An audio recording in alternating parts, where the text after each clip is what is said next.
When I tell you I didn't see this coming, I didn't see this coming. And I'm not going to spoil it for you either.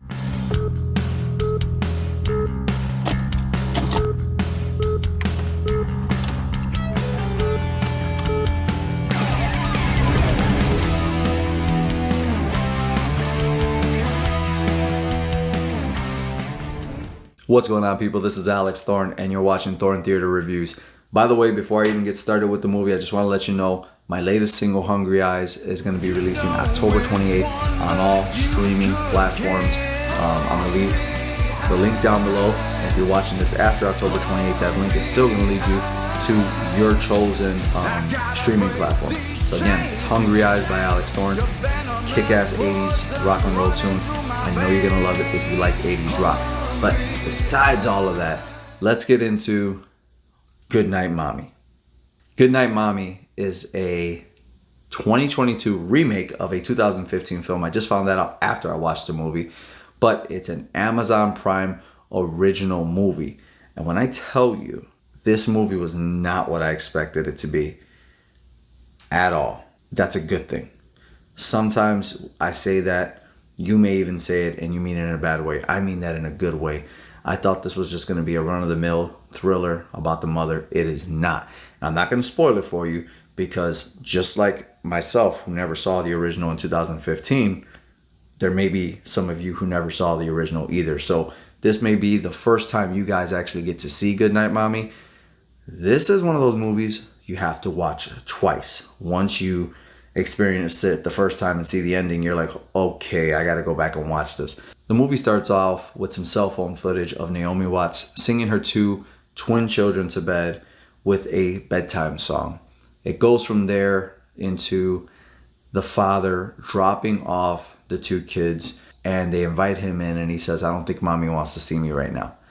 So you know they're separated, something's up right there. They soon find out that the mother has a bunch of bandages on, and right away the kids are freaked out by it, and they start to notice she's really mean, especially to one of the kids. She's very mean to them. She's very closed off to them, and they don't quite understand it, and she really only aims her anger towards one of them. That I did notice through watching the movie, is that she really kind of points out one. At first I didn't notice it, but as I thought about it, I was like, whoa, well, that's right, she does point all her anger towards one, and up to the point where he draws her kid drawing with him, his brother, and mommy, and she ends up tearing it up. One of the things is that they start to suspect that that person behind the mask or behind the bandages is not their mother, because she's not acting the same way. She's not, at one point they ask her to sing the bedtime song and she doesn't remember the song, plus makes the excuse that you're too old for bedtime songs.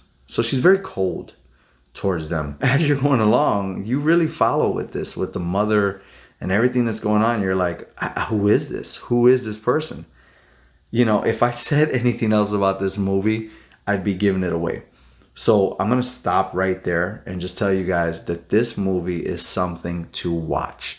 This movie throws you for a loop. This movie, I had to watch other people's explanation of the ending just to truly understand it. And I have to watch it a second time just to catch everything about this movie. But it is so good. Naomi Watts does great. The kids do amazing. And really through most of the movie, that's all it is. It's just the dynamic between the two kids and the mother. There are two police officers that come into it, and that's it. There's nobody else. And so for 90 minutes or so, you are just entrenched with these three people. Occasionally two others jump in there, but mainly three people, and you feel every bit of it. You're right there in the suspense of it all, and then you're left kind of with your jaw dropped by the end. And it's just an amazing movie. Kudos to, the director, the actors, the writers, Amazon Prime for picking this up and making it an original for themselves. You owe it to yourself to watch this movie. So on the bandana system, I am going to give this 4 bandanas out of 5. And you know what that is? Not 5 bandanas, but 4, because it was marketed to me, in the way I saw it, more as a horror movie / thriller. There's not really a lot of horror in it, but it's definitely a good thriller. So for that, I'm going to make it 4 bandanas out of 5. All right, people, let me know down below. Did you enjoy Goodnight Mommy? Are you looking forward to it? If you can, try to avoid spoilers for anybody who hasn't seen the movie in the comments. But let's talk about it because this movie has plenty to talk about, all right? Check out my new single, Hungry Eyes, October 28th. Let's rock out and watch some movies.